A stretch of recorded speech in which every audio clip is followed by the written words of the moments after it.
চলিলা ধরি সকালের স্নানে চলিলা ধরি সখী বর সঙ্গে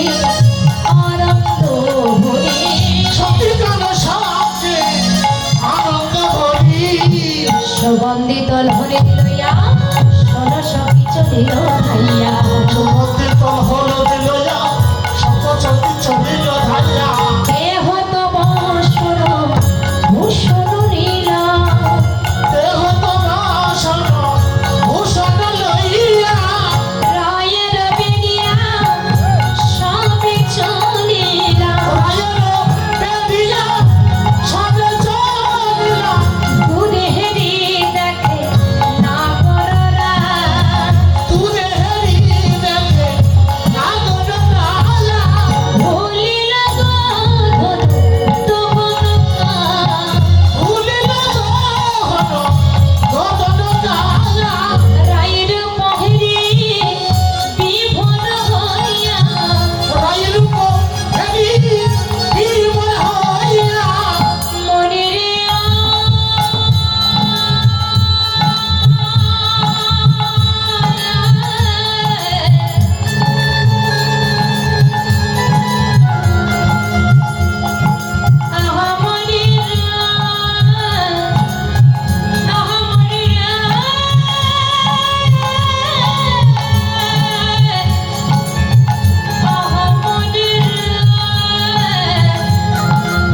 রায়ের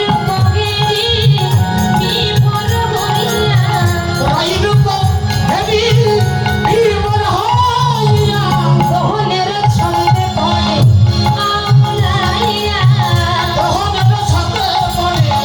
আওলাইয়া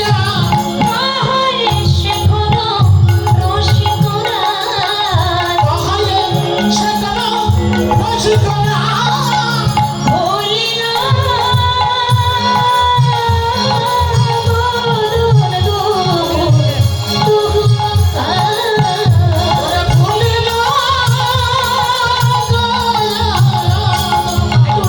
গহন গায়া ভুলিল ভুলিল মোহনের কথা বলিল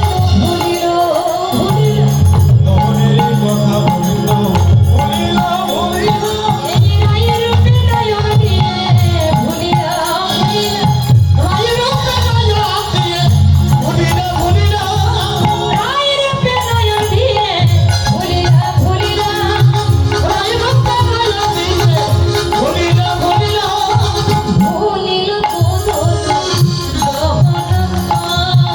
ভুলিল গহন গায়া ও মায়েরা গোবিন্দ দহনের কথা ভুলে গেছি। তার মানে এখানে কি হয়েছে বলুন তো? রাধারানী যখন স্নান করতে যাচ্ছে সেই পথে গোবিন্দ তো ঘোষের ছেলে আসতে এখন মানে ঘোষেদের একটা জাত স্বভাব আছে, গাভী দহন করতে হয়। আর যার যার মনে করেন যার যার স্বভাব জাত ব্যবসা কিন্তু শিখে রাখা ভালো। আমরা অনেকে আছে জাত ব্যবসাটা ভুলে যায়, কিন্তু এই জাত ব্যবসা কিন্তু শিখে রাখা ভালো, অনেক সময় অনেক কাজে লাগতে পারে। হ্যাঁ, এই যেমন করোনা হলো, কেউ কারো স্পর্শ করতে পারবে না, কারো বাড়ি যেতে পারবে না। জাত ব্যবসা যেগুলো ওইগুলো যদি শিখে রাখা হয় তাহলে ওই সময় একটু কাজে লাগলেও লাগতে পারে। তাই গোবিন্দ বসেছিল তো গাভী দহন করছে, কিন্তু মা গোবিন্দের না গাভী দহনে মন না, মানে গাভী যেখানে দাঁড়িয়ে আছে দহন করছে, তা স্বাভাবিকভাবে গাভী দহন করতে গেলে এখানে যে গাভীটা কেমন ভাবে দহন করতে হবে। আর গোবিন্দের হাত দুখানে এদিকে, চোখ দুটো ওইদিকে, ঠিক কেমন ভাবে দহন করছে। গাভী মনে মনে বলছে, গোবিন্দ এই যে আমি এত কষ্ট করে এখানে দাঁড়িয়ে আছি, তুমি আমার দিকে মন না দিয়ে ওই পাতে চেয়ে আছো, তোমার রাধারানী কখন আসবে? দাঁড়াও, তোমার মজা যদি আমি আজকে না দেখাতে পেরেছি। এই বলে কি করেছে মা, গাভী ওখান থেকে চলে গেছে, ওখানে এসে দাঁড়ালো একটা ষাঁড়। এখন ষাঁড় শোনেন তো, ষাঁড়কে ধোয়া যায়। এখন গোবিন্দ তো জানে না যে গাভী দাঁড়িয়ে আছে কি ষাঁড় দাঁড়িয়ে আছে। বলুন কথা, যিনি অনন্ত ব্রহ্মাণ্ড হতে পারে, যা ঈশ্বরের ছেড়ে একটা গাছের পাতা নড়ে না, সেই ভগবান কিনা জানে না যে চাবি দাঁড়িয়ে আছে কি সাড়ে দাঁড়িয়ে আছে ভগবান জানে না জানে তথাপিও তিনি জ্ঞান শূন্য হলেন কেন জগৎকে জানালেন জ্ঞান থাকাকালীন ভজন করে কোনোদিন আমার চরণ পাওয়া যাবে না জ্ঞান শূন্য না করে আমি যেমন জ্ঞান শূন্য হয়ে রাধার চরণের দিকে লক্ষ্য দিয়ে বসে আছি তোমরা আমার মতো জ্ঞান শূন্য হয়ে রাধার চরণের দিকে লক্ষ্য দিয়ে বসে থাকো আশ্রয় করিয়া কৃষ্ণ ভজে কৃষ্ণ তার লাগি তেজে আর জীবি মরিয়া কারণে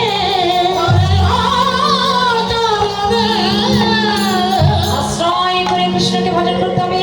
আশ্রয় পাত্রীটা হলে একমাত্র আমার শ্রীমতী রাধারানীর চরণ এই জগৎবাসী আমি যেমন রাধা চরণের দিকে লক্ষ্য দিয়ে বসে আছি তোমরাও আমার মতো রাধার চরণের দিকে লক্ষ্য দিয়ে বসে থাকো এখন গোবিন্দ যখন গাবি দান করছে মা সখীগণ ঠিক ওই পথ দিয়ে যাচ্ছে গোবিন্দ এই ভাব থেকে সখীগণ রাধাকে দেখে বলছে এই রাধে দেখ তোর বধূর কি অবস্থা সখীগণ ওই দৃশ্যটা দেখে সবাই হো হো করে হেসে উঠবে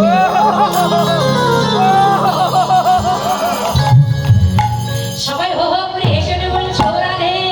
আমাদের মনে পড়ে কি জানিস এই বৃন্দাবনে না দুধের অভাব থাকে না দুধের অভাব থাকে না এই না আমাদের বৃন্দাবনে দুধের অভাব থাকবে না রে ও রাধে আমার মন বলে না এই বৃন্দাবনে কারো ঘরে আর দুধের অভাব থাকবে না এই বলে সমস্ত সখীগণ যখন হাসাহাসি করছে ওই যে একটা সুযোগ পেয়েছে ওই সুযোগে রাধারানীর কাজটা কিন্তু করে নিয়েছে কি করলেন গোবিন্দের সাথে দেখা করে গোবিন্দের নয়নে রাধানে নয়ন দিলেন এবার বৈষ্ণব কই বলছে দেখো একবার দেখো নয়নে নয়নে মিলন হলো নয়নে নয়নে মিলন হলো তোমরা বদন ভরে ভজিবন নয়নে নয়নে মিলন হলো রাধা গোবিন্দ দুজন নয়নে নয়ন দিলেন কিন্তু এদিকে সকালবেলা মা দশমতী আমার নবনিমন্ত্রণ করছে আনন্দ দুলাল গোপালকে সেবা দেবেন বলে এদিকে মা দশমতী শুনেছে যে শ্রীমতী রাধারানী যদি নিজ হাতে রন্ধন করে আর সেই রান্না যদি গোপালকে সেবা দেওয়া হয় তাহলে গোপালের পরমায়ু বৃদ্ধি হবে এবার রাধারানীকে নিয়ে আসলেন নিয়ে এসেছে রাধারানী নিজ হাতে রন্ধন করলেন রন্ধন করে মা দশমতী আমার গোপালকে সেবা নিয়ে গোপালকে কোলে নিয়ে বাচ্চাকে প্রেমে বিভোর হয়ে মাকে কে উঠছে কেন সেবা দিতে লাগিল